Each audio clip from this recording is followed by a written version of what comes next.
Well, good evening, Duckfish Rally friends. It's the end of day 2 here on Sardinia. It's Rally Italy. My goodness me, what a dramatic day we have had.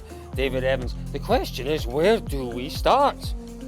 I don't know, Colin. It's been a long time since actually I felt so tired at the end of the day. It's been literally focused all day, something going on at literally every stage, somebody else to chase, some other story to follow. I think the big story from today, Sebastian Ogier. Absolutely started this morning. We had no doubt he was going to be leading this rally. He had it in the palm of his hand. It was under control. Yeah, absolutely. And the morning, it kind of went that way. He was just about there. He knew what he was doing. Still, lunchtime looked in control. This afternoon, it just went mad, didn't it, for him? It really did. Listen, this morning, and we'll come to this, there were problems for 2 of the Toyotas, weren't there? For Elvin Evans and Takamoto Katsuta, both in water splashes.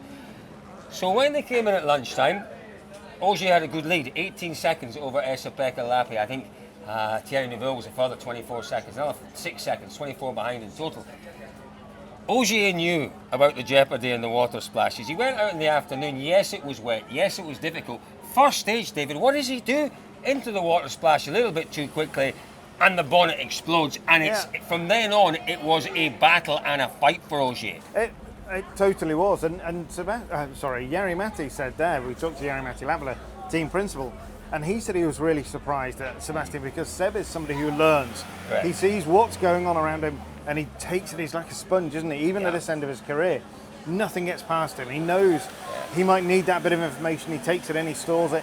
It was, given the extent of the issues that the Toyotas had in those water splashes, it was a surprise. Equally, we don't know. I'm not making excuses for anybody here. Could have been deeper. There was more rain coming. Who knows? But ultimately, that was the tip of the iceberg, and the iceberg was enormous for his afternoon. It wasn't the water splash that put paid to Ogier's challenge here, but it was what started that sequence of events. So we'll just quickly go through it because he came out the water splash, lost time in that stage, lost time in the next stage. They were heading towards stage 14. Stopped up a couple of Ks before the stage, and David, we watched them, and it was a little bit frantic. They were repairing the bonnet, they were sorting out the... You think it's you think it was frantic because he left got in the car and he'd forgotten he'd left his helmet on the roof. I don't think he was frantic when he was doing it. He was very methodical. Yeah. They both knew exactly what they were doing. Vonson was doing his business. Seb was trying to get the bonnet down, get an Allen key to sort of lodge where the bonnet pin had come up. Everything was done, and he got in the car, no stress, and drove off to the stage. And then the stress started. Yeah. So they got to the stage with a minute or so to spare. They get towards the time control, literally as they're about to go into the time control, and they realise they've got a slow puncture. What do? So they go to the get stage? an alarm. No, they'd have an alarm in the car, wouldn't they, to tell you? Yeah. And immediately, even though it wasn't a huge stage, you don't go into a stage like that. But it's a split-second decision. Yeah. We change, and then you stop, you jump out. He went in there with 2 seconds, and that was where the problem really started, wasn't it? Well, he did go off a kilometre or so into that stage. We caught up with him, actually, just after he'd gone off. This is what he told us happened. Well, eventful afternoon. It's all started stage 1 with this water splash where we damaged the front of the car and the radiator. And then it was a big fight the whole afternoon trying to fix it. And so we work all the time, flat out, every rock section. And now, unfortunately, one more thing. We realized checking in, like 1 minute before checking in, that we had a slow puncture on the rear. We had to change the tire again, put our hard, unfortunately, but anyway. We managed to change it in less than a minute. We checked it like 2 seconds before being late. But that all happened in the mud, and then I jump in the car, start the stage, and so stupidly here, I don't know, I brake and my foot slipped from the pedal. I with my foot full of mud, I slipped from the pedal, and then the time that I jump on the brake again, I don't know, it was too late. I locked the wheel, stalled the engine, and just nothing. Just stop 1 meter too late, otherwise we could have go back. But yeah, it was not my day. So David, a very contrite. He's such a great guy. He was quite happy to tell us that he made a mistake, and he knows he made a mistake in there. We don't often see Sebastian Ogier in that frame of mind, in that mood. He was disappointed, he was upset. But Marco the man, Cole, Yeah. we watched as he said to Van Zandt, stop. Yep. They were trying to pull it out, they were doing everything, they were utterly exhausted from their efforts. And he said, stop. Within 2 or 3 minutes, he'd gone off, he'd telephoned the team, he'd made a couple of calls, sat on the bank, and people were going up to him and asking, can we do a selfie? Yeah. And immediately, yes, of course. Yeah. Come on. And just, what? It speaks incredible. volumes about the guy. It does speak volumes about him. I can't remember seeing him so emotional. Reflective, emotional, whatever you want, yeah. and he wanted this one. Yeah. He's not doing many rallies. He wants to come back, remind people, and I'm sure he loves the fact that he's in the championship fight. And maybe that result now has taken that storyline away a little bit. I don't know, but yeah, it was a real shame. It was a series of events that rolled into that tiny accident, really, just off the road.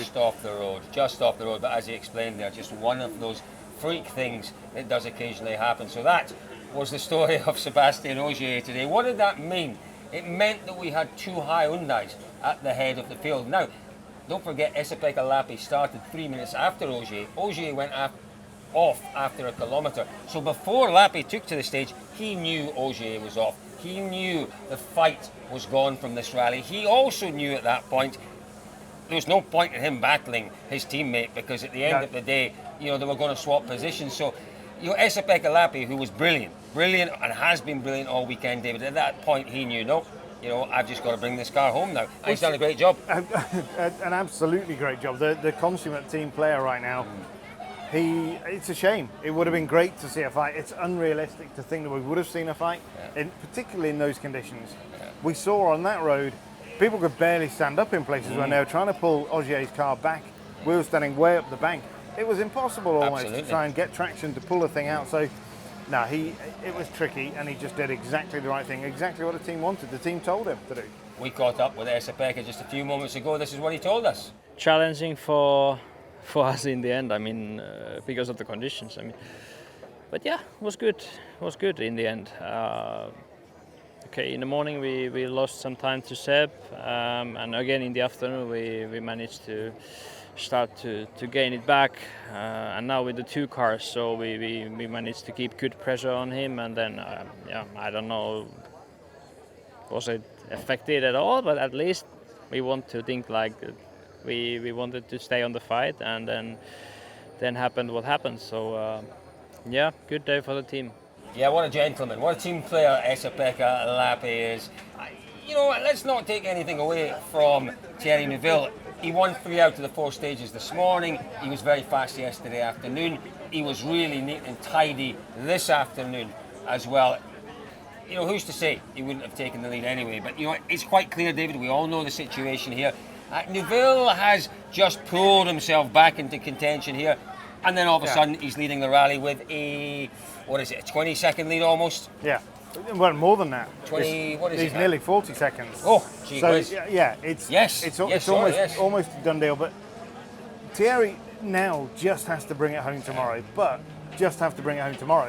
Any more of this mad weather, and it is incredibly difficult to drive, knowing you've got essentially a 1 minute whatever gap over Calle Rompera, just to try and keep the car in the middle of the road. You can ship a whole load of time, you can get big rain, you can drop a minute and a half in some of these stages. So the focus has to be there. Thierry needs this win, he wants this win, of course he does. So it's his, he's got to bring it home tomorrow, and I'm sure he will. But as David said, do you know what? Today was the day where we thought there might not be any rain, and my goodness me, it was thunderously treacherous out there. Tomorrow's the day that we've been talking about all week. We know there's going to be rain tomorrow, so if we get anything like the rain we've seen today, it will be a challenge for everyone. And you're absolutely right, David, anything can yet happen. This, though, is what Thierry Neuville thought of his day. Thierry Neuville, wow, what a day of rallying. I really can't remember a day quite as dramatic as this. Oh, there have been plenty of dramatic days out there, but this one was a especially tough and challenging one. I mean, was a bit like you're up and down, getting closer, losing time, getting closer again, step by step. Always with the hope at some point to be able to get through and get the lead. Obviously, we knew that the conditions or the tricky conditions could help us because on a clean dry rally, it's difficult to make big gaps. And at the end, the conditions were very tricky this afternoon, and we were able to get through and make a good work. Just want to ask you about the water splashes, Thierry, because 3 out of the 4 Toyotas didn't manage to cope with them. Are you boys just more clever? It looks like, it looks like, but I don't know. Welcome to Dirtfish, where we'll teach you how to do this and this. And all you have to do is click this link. We'll see you soon.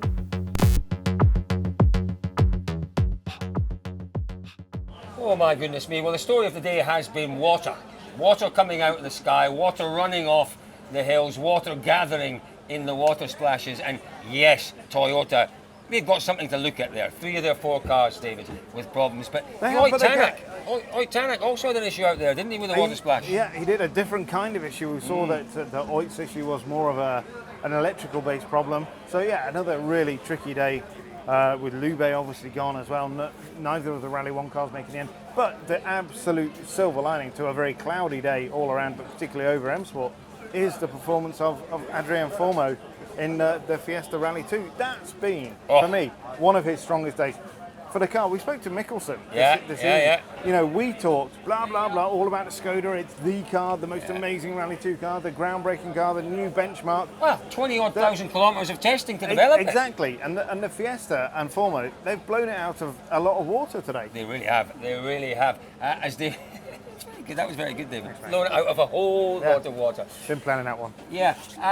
1 or 2 other drivers we haven't really mentioned, but we'll quickly mention them now. In particular, Elfyn Evans. What a job him and Scott Martin performed to keep their points challenge on track here. They worked so hard at the side of the road after the third stage this morning.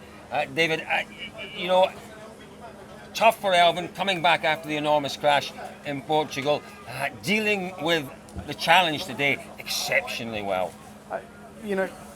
We talked a lot about the crash, the rebuilding process, all of that. It goes out of your head at certain times. When he came out of that stage, his sole focus, his sole thought was fix this car and get moving again. Yeah, fantastic stuff. And he's sitting in 4th place at the end of the day. Folks, we've still got one more day to come, David. I'm not sure I can take an awful lot more of this. The drama, the tension, it really has been quite supreme. We do get days like this in the World Rally Championship, and it reminds us of why rally drivers have got skills. And what was the quote from Coulthard? It makes F1 drivers look like amateurs. Today, the bravery of all those boys and girls that were out there, the skill, the speed, the control was just exceptional. But it reminds us of why the championship, why the sport is so great, David. It does, 100%, Cole. We were driving down the public road, and it was absolutely flooded. You could not go more than 15, 20 kilometres an hour. You couldn't. No. The road, it was aquaplaning all over the place. They're going into stages in exactly the same conditions and absolutely nailing it in 5th gear. What a day. Bonkers. There may well still be stories to tell here at Rally Italy.